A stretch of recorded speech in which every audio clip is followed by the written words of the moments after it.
এই মুহূর্তে ঘটনাস্থলে আছেন আমাদের সহকর্মী সাইফুল রুদ্র। সর্বশেষ অবস্থা জানতে সরাসরি চলে যাব তার কাছে। রুদ্র, শুক্রবার দিবাগত রাত 2টার দিকে উত্তরার আবদুল্লাপুরের যে বেইলি ব্রিজটি আছে এটি ভেঙে পড়ে যায়। একটি পাথরবাহী ডাম্প ট্রাক এই ব্রিজটি অতিক্রম করার সময় এই দুর্ঘটনা ঘটে। দুর্ঘটনার পর থেকে এখনো পর্যন্ত ঘটনাস্থলে কোনো উদ্ধার তৎপরতা আমরা দেখতে পাইনি। আপনাদেরকে একটু দেখাতে চাই যে যেই ঝুঁকিপূর্ণ সেতুটি রয়েছে সেটি গোড়া থেকে একেবারেই উপরে মাঝ বরাবর ভেঙে নদীতে পড়ে গেছে এবং দুই পাশের যে সংযোগ আছে দুই পাশের সংযোগটি বিচ্ছিন্ন হয়ে গেছে।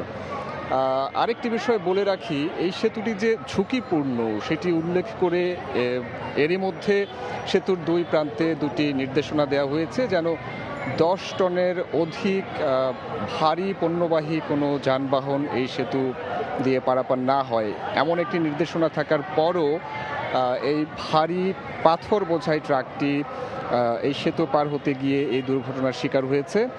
তবে যেটি জানতে পেরেছি যে এই দুর্ঘটনায় কোনো হতাহতের ঘটনা ঘটেনি। চালক এবং চালকের সহকারী এরই মধ্যে ঘটনাস্থল থেকে চলে গেছেন। শুধু এই ট্রাকটি নয়, এই ট্রাকের সঙ্গে একটি সিএনজি অটোরিকশাও এই নদীতে পড়ে গিয়েছিল, সেটি তারা স্থানীয়দের সহযোগিতায় উদ্ধার করা হয়েছে। এই ঘটনার পরপর এখনো পর্যন্ত বিআইডব্লিউটি এর কোনো কর্মকর্তা এখানে আসেনি, যেহেতু বিষয়টি নদী আছে, যেহেতু ঘটনাটি নদীর মাঝ বরাবর ঘটেছে।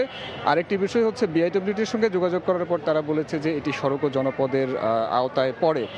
সেক্ষেত্রে আজকে ছুটির দিন হওয়ায় সড়ক ও জনপদের কোনো কর্মকর্তাকেও এখানে দেখা যায়নি।